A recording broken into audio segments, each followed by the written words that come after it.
Turkey has left the Istanbul Convention, the Council of Europe deal named after the Turkish city that was designed to protect the rights of women and to stop domestic violence.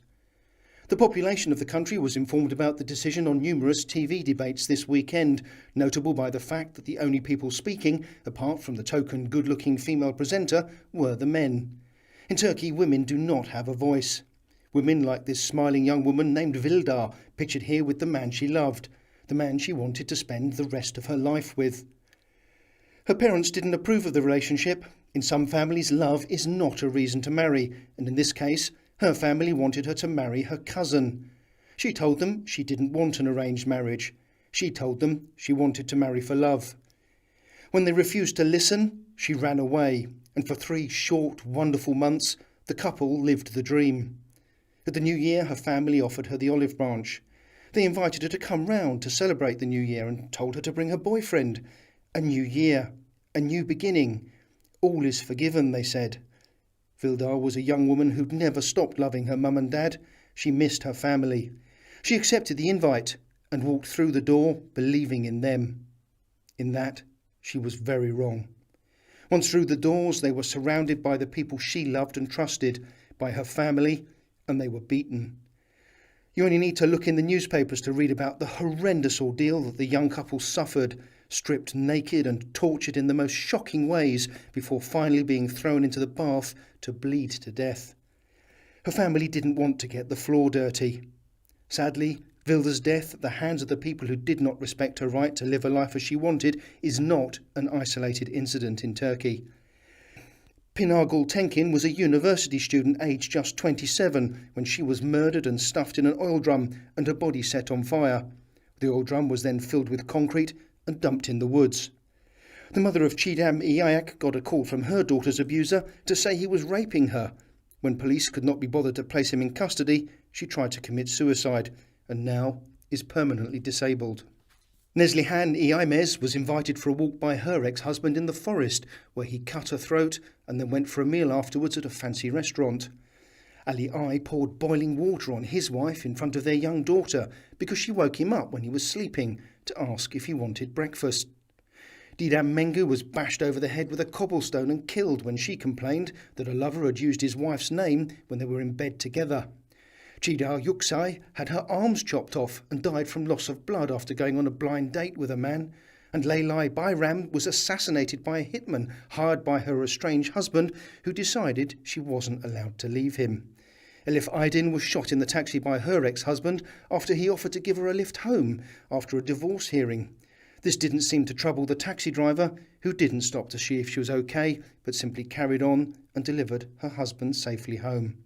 These are just a snapshot of some of the horrific crimes against women that have taken place in the last few months alone in Turkey. Is Turkey any worse than any other country? I don't know. Turkey doesn't record statistics for femicides. Maybe that's why the government doesn't seem to think there's a problem and have abolished the Istanbul Convention, which will remove even more of the rights of women in the country. It's ironic that the country that was the first to ratify this and that bears its name has never properly implemented it and now has scrapped it. COVID-19 lockdown measures have led to a spike in cases of violence against women and young girls trapped at home with their abusers. Turkey's We Will Stop Femicide platform, the KDCP, told me that whenever rights are weakened, more women die. But it struck me that maybe in some small way there is something that we can all do about it. The women above are all dead or crippled. But Melek Ipek is not dead, although she almost was, and she should be at the forefront of any campaign to make Turkey realise why its treatment of women is wrong. She suffered years of abuse at the hands of her husband. She wanted to leave him, but he simply pointed at cases like those above and reminded her that there was little justice for women in Turkey. He told her, "A protection order will not save you. I will testify against you, and even if they lock me up, I'll kill you and the children when released. When I've killed you, I'll mince your bodies and feed you to the dogs. No one will even know you are dead." And so the abuse continued and culminated with a savage attack worse than all the others, where she was sure that this time she would die. After stripping her naked, handcuffed and unable to escape, he'd gone to the local shop to buy some dinner. He told her that when he was back, he was going to carry out his threat and kill her and the children, 2 girls aged 7 and 9, his daughters. She couldn't flee, she couldn't escape, but she managed to grab his gun and sat waiting, shivering, unclothed, on the floor where he left her. When he walked through the door, she told him not to come in. Instead, in his refusal to accept that she should do anything other than what he told her, he attacked her, and in the struggle, the gun had gone off. He died. Instead of treatment for her injuries and counselling while the investigation was ongoing, she was imprisoned, separated from her daughters when they needed her most. The Turkish prosecutor wants her jailed for life. Apparently, the fact that he'd gone to buy bread showed he was not the monster she reported him to be, capable of beating her to look like this. The court agrees she needs to be jailed, but they say there are mitigating circumstances. They think 24 years would be more appropriate. A petition has been started to show that this is not okay.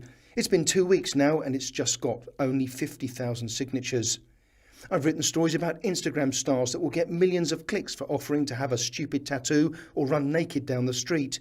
Yet just 50,000 people have bothered to click the petition that may not change anything, that may be completely ignored by the Turkish prosecutors and courts. But if it could get 1 million, it would show her that she's not alone. It will show her that people care and that people stand with her and that what has happened to her is not right. In some small way, it might also make a difference in letting Turkey know that it's not okay to cancel the Istanbul Convention with so much still to do. Jailing beaten and abused mum Melek Ipek is not okay. Keeping her remanded in custody before the trial, separated from her daughters, is not okay. Cancelling the Istanbul Convention is not okay. So please take a second to click the link and sign the petition. Do it for her. Do it for her daughters and do it for all those victims for whom it's already too late, and to let Turkey know that it should not leave the convention.